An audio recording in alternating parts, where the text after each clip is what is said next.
Right, well, joining us now to break down what this jobs report means for the economy, the Conference Board Chief Economist, Dana Peterson. Dana, good to have you back on the show.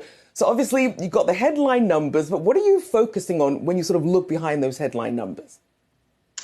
Sure, definitely looking at or thinking about what the Fed's going to do with this data. 315,000 jobs, that's really strong. And certainly that comes after an outstanding number of jobs, 500,000 jobs that were added the previous month. Also, when you look at the unemployment rate, yes, it ticked up, but that was because the participation rate rose.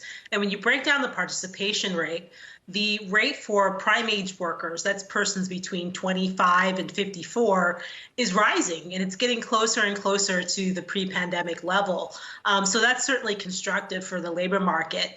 And if the labor market's doing well, and you still have elevated wages and elevated inflation, that means the Fed's going to continue to be focused on bringing down inflation, which means higher interest rates ahead.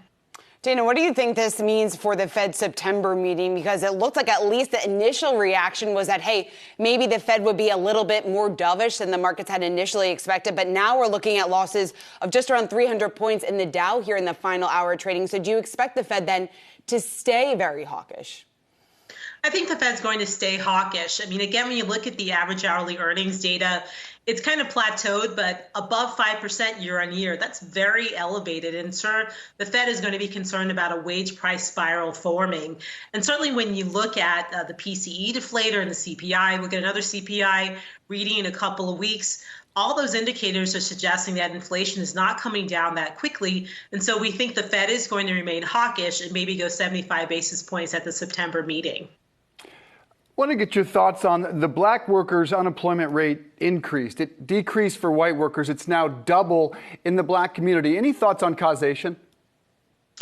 Well, I don't know exactly what happened there. I did take a look at participation, and participation actually ticked up for all workers of different ethnic backgrounds. So it's not really clear to me why the black unemployment rate ticked up, but certainly it's consistently higher than all others.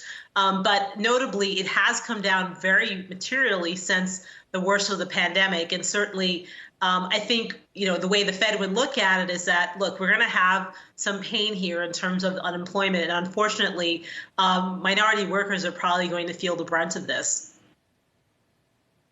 And you did talk about demographic-wise what you're seeing with younger workers, but what about older workers? How are they faring in this recovery? Sure. Older workers are still not coming back to the labor market. The participation rate for older workers continues to tick lower.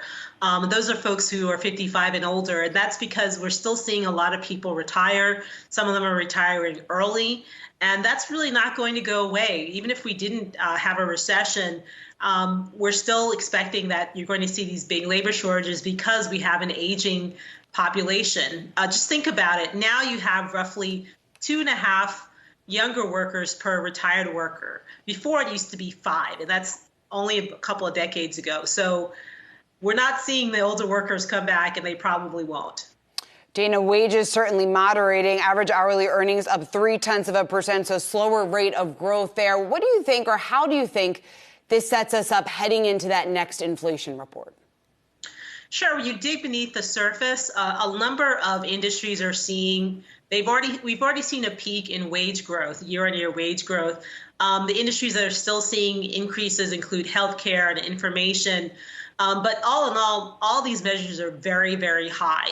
And I would imagine that the Fed does not want to see wages continue to ratchet up. But some of that has to do with the fact that we have these labor shortages, and plus people are quitting.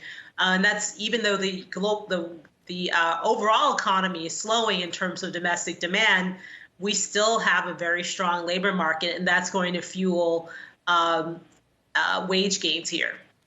What do you think beyond that inflation print in a couple of weeks could be the next catalyst for the markets? And do you see the S&P testing some new lows? Some are talking about 34, 3,500.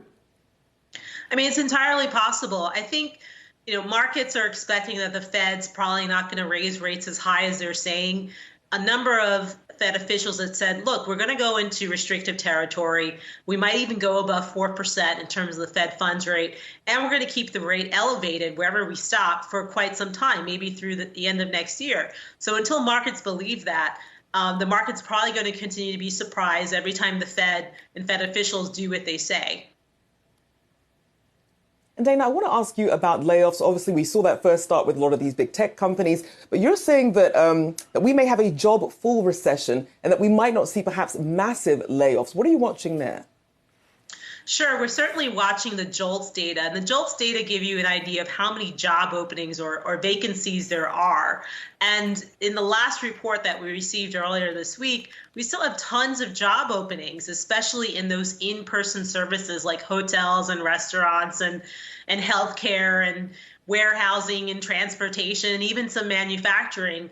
And so as long as you see a lot of job openings, it means that there's still potential for hiring. And so we could have this quote unquote job full recession, again, linked back to those labor shortages.